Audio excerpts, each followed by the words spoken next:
What's up, my viewers and subscribers? What's up? Welcome back to another video. Yes man, it's a beautiful day, beautiful Tuesday, and I just want to spend some time and talk to you guys a little bit, right? New Zealand, we're going to be going through their World Cup squad, and you would remember from the last World Cup, New Zealand, they didn't do too bad at all, my viewers and subscribers. They were on point, and you know, they have quite a few good cricketers going in that is expected to do some good work for them. So we're going to go through the squad, plus Ricky Ponting. He was speaking about who should become the next Australia ODI captain. Quite a few persons have their own opinion as it relates to how that should go. So we're going to talk about that. Plus we're going to talk a little bit about West Indies. You know, we can do a video and do drop some West Indies information right in the middle of it. So just make sure you make it all the way to the end of the video.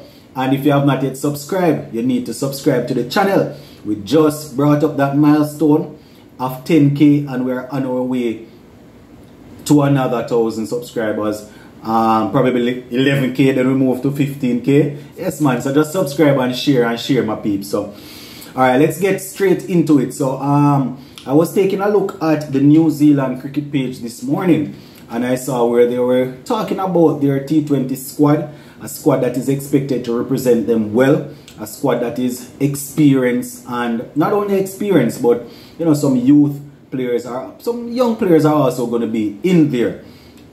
We're talking about Martin Guptill, one of the best T20 players going around. I mean, he's not as consistent as first time, but he's still very good, still capable of doing some damage at the top of the order.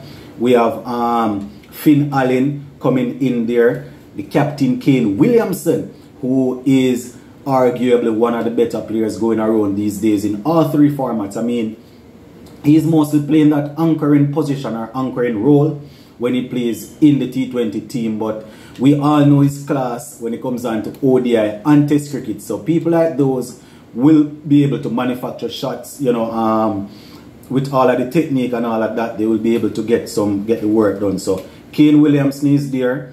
We also have Devon Conway, another player that is extremely good. Remember when he just burst on the scene, I think he had a double century in an ODI game if I'm not mistaken. So Devon Conway will be expected to do a lot of the work for them also. And Glenn Phillips, a player that would have played in the CPL and would have, I don't want to say make his name, because when he came to the CPL for the first time, you know, he was already a talented player that was expected to do well. And he played for Jamaica Talawas. I think he played for Barbados also, if I'm not mistaken. Not sure about the Barbados. No, he was in Jamaica though. And he has definitely gone on to establish himself as an international cricketer. Very good. So, you know, he's there. They have Mark Chapman. Mitchell is there. Mitchell is there also. They have Jimmy Neesham, who is, you know, he recently rejected a contract from New Zealand Cricket Board after they did not initially offer him one. I think Trent Boult and another player pulled out of the contract, and then they were offering it to him. But he said that, here what, he has made a lot of commitments to franchise teams already, so he is not interested.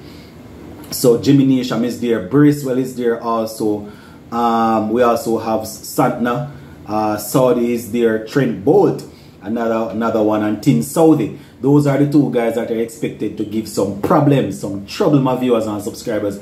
Recently, West Indies played against them, and not to say that we were able to neutralize them, but let's just put it this way, they weren't as effective as we thought they would have been. But going into Australia, Southey and Boult probably can give some issues there. So Boult and Southey there. Then we have Ferguson, Lucky Ferguson, the man with the pace. And we have thinking that that's basically it. Ferguson, and I think Mile is the next player that is there. I'm not too familiar with that player, but he's there nonetheless, my viewers and subscribers. So those are the players that are all set to go out there and represent New Zealand. I don't know how well you guys think they are going to do. They are usually, I don't want to say they can be dark horse or anything like that, but not a lot of persons were expecting them to do quite as well as they did last year. They didn't do too badly at all.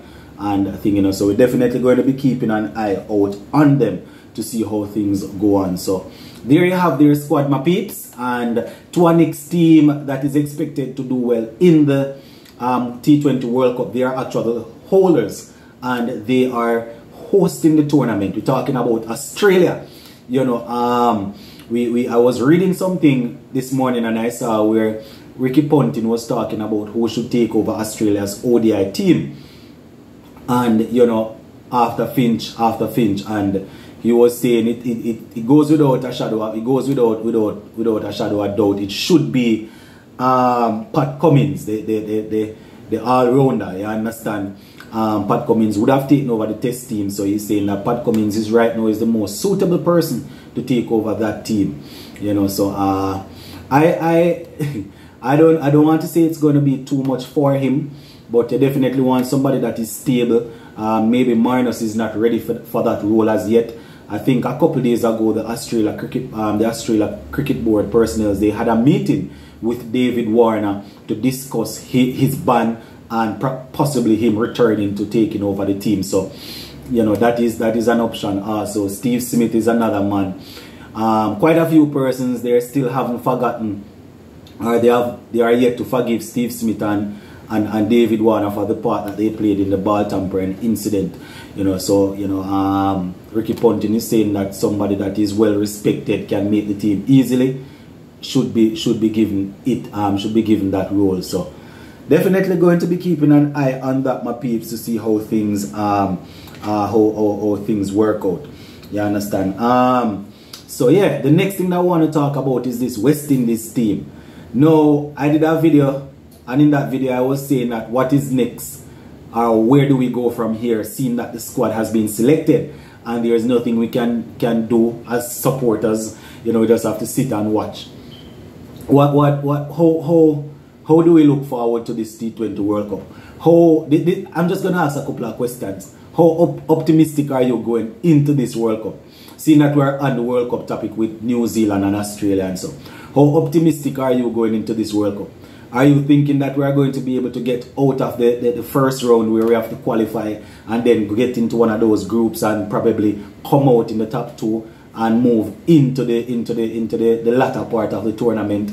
I don't know, my viewers and subscribers, I'm just asking you, do you think that the CWI personnel, the selectors, will be embarrassed because they did not go and select people like Andre Russell, Sunil Narayan and Fabian Allen, some of the guys that are usually there in the IPL? Do you think that we will live to regret it, or do you think that that won't be much of a problem? As I said, my peeps, these are just some questions that I'm throwing out there.